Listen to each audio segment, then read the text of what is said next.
Hallo, werte Zuschauer. Bernd Westphal hier, Astrologe. Horoskop und Wirklichkeit stimmen ja immer überein. Nicht, dass wir dies immer erkennen könnten.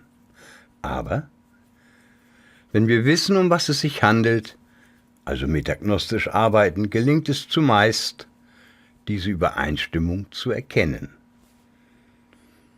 Je nach Kenntnis des Astrologen und der Techniken, die er verwendet, sind die Ergebnisse der Betrachtung natürlich verschieden. So wie Zeugen eines Ereignisses verschieden berichten, doch den Kern des Geschehens ähnlich beschreiben. Hier ein Erlebnisbericht von Norbert Sko, von dem das Horoskop stammt, das wir besprechen werden, im Astrologisch-EU-Forum. Ich fuhr auf einer Landstraße entlang. Da fiel 100 Meter vor mir ein großer Baum quer auf die ganze Straße. Wäre ich 100 Meter weiter gewesen, so hätte ich diesen Umfall des Baumes kaum ausweichen können. Das ganze Wurzelwerk wurde dabei vollständig aus dem Boden emporgerissen. Der Fall des Baumes geschah sehr schnell. Wohl kaum mehr als 2 Sekunden hat es gedauert. Nachfragen bei Norbesco, Dank für die Auskünfte, ergaben die genauen Ortskoordinaten und dass es stürmisch war und dass es ein Laubbaum war. Werfen wir einen Blick aufs Horoskop. Aszendent Löwe, Sonne in Konjunktion mit Neptun, der auf Spitze 8 steht, in dem auch die Sonne steht. Also eine Angelegenheit auf Leben und Tod. Die Sonne ist im Übrigen nicht gut gestellt. Sie steht peregrin und steht auch hausmäßig schwach und ist schon im Quadrat zum Jupiter. Übermut tut selten gut. Außerdem steht der Aszendent im Spiegelpunkt zum Mond.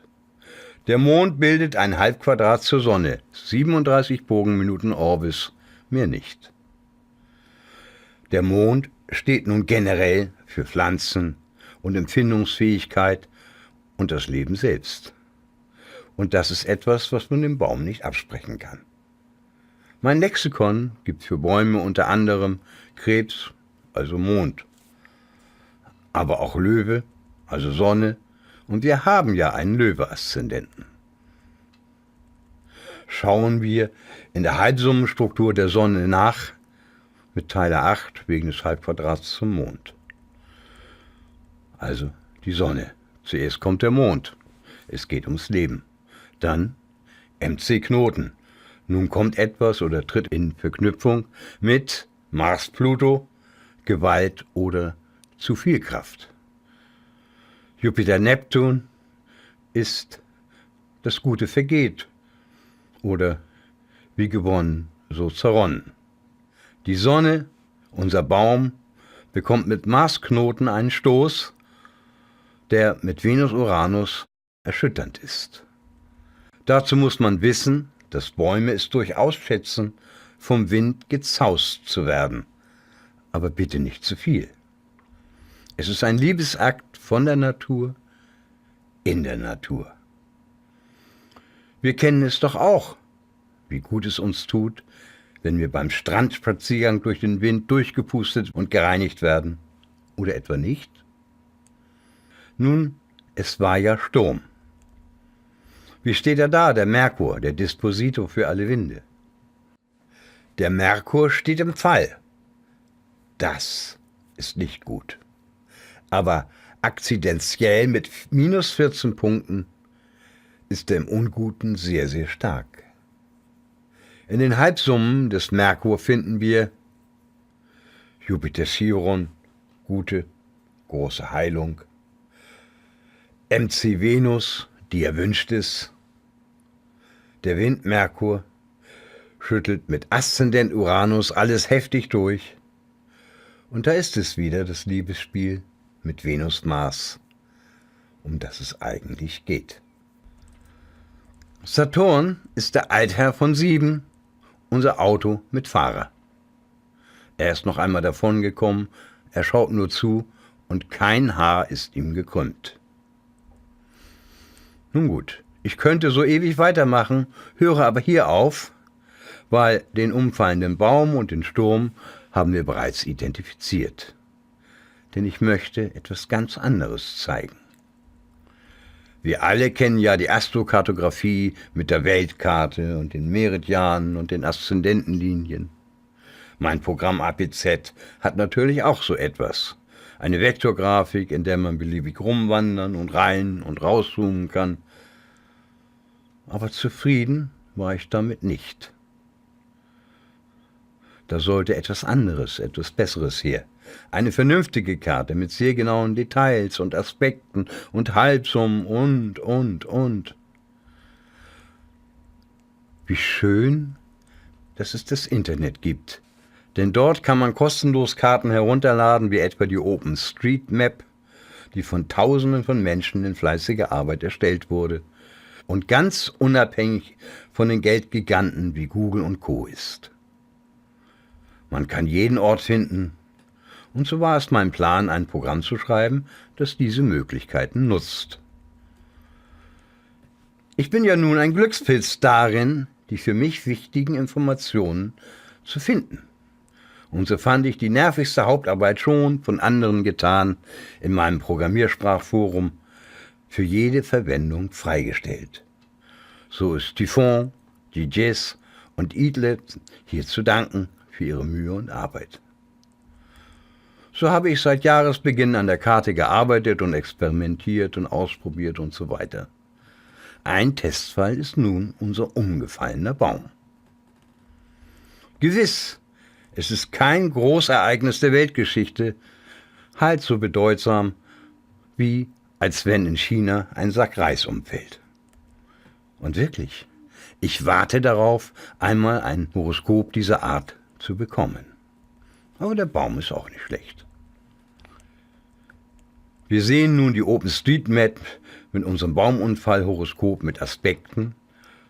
Und wir sehen im Kreuzpunkt der Karte Aszendent- und MC-Linie, dort, wo der Mittelpunktskreis der Karte ist. Aber keine weiteren Linien. Zu Deutsch, es gibt erstmal nichts zu sehen. Wir haben Zoomstufe 7 und es geht bis 18. Zoomen wir hinein. Oh, jetzt haben wir gar die einzige Linie, die in der Nähe des MC lag, verloren, das Halbquadrat zum Witterpunkt, das für sich allein nicht viel bedeutet, auf keinen Fall aber einen Sturm oder Baum anzeigt. So bekommen wir also nichts, so geht es nicht. Es gibt nun in der Astrologie einen Trick, eine Lupe zu bekommen.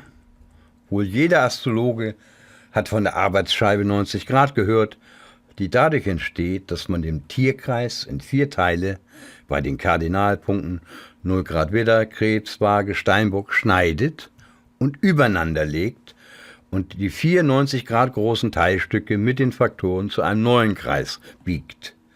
In diesem Kreis sind nun die einzelnen Grade 4 Grad groß und die Konjunktionen, Quadrate und Oppositionen fallen ununterscheidbar ineinander.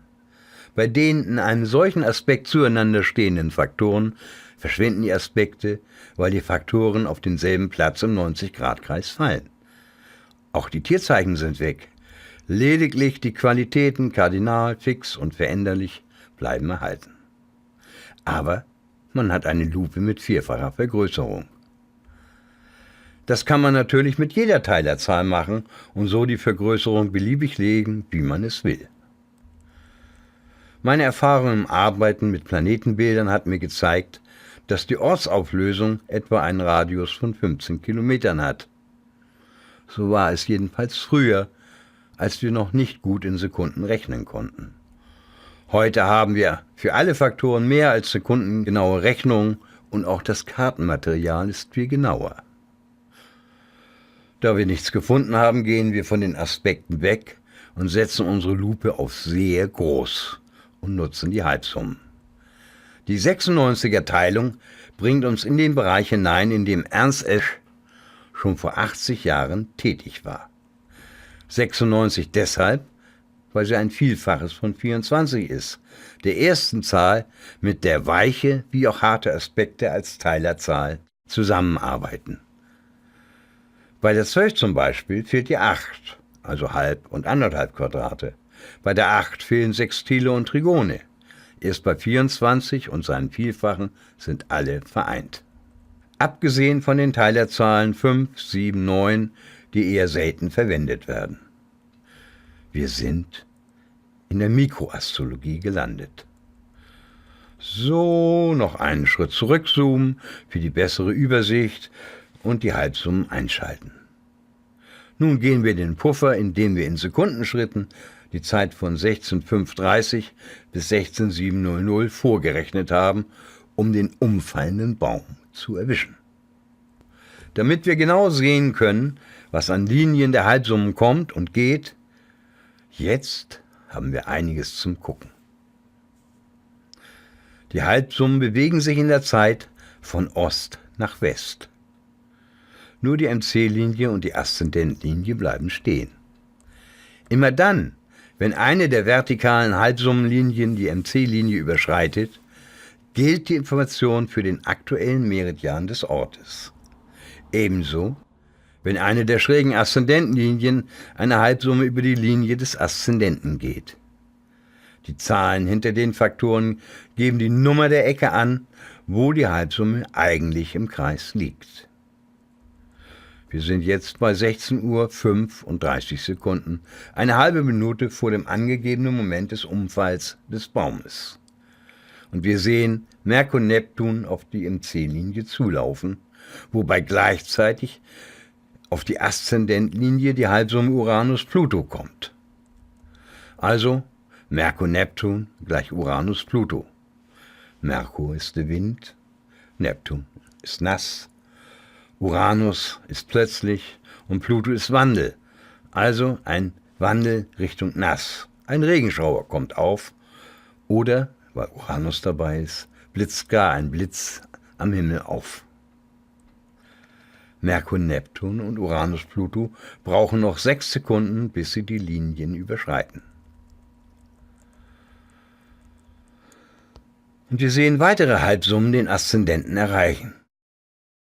Zuerst kommt der Widderpunkt, gefolgt von Widder-Pluto und Widder-Uranus, also eine Verstärkung des böigen Sturms. Und dann noch wenige Sekunden später kommt Mondknoten und Mond-Neptun am MC. Wenn wir uns umschauen, sehen wir nicht eine einzige Halbsumme, die die Sonne enthält, und so steht zu vermuten, dass der Mond, wir sprachen schon darüber, den Wald, das pflanzliche Leben repräsentiert. Mond-Neptun ist also eine Schwäche darin und man begegnet ihr mit Mondknoten.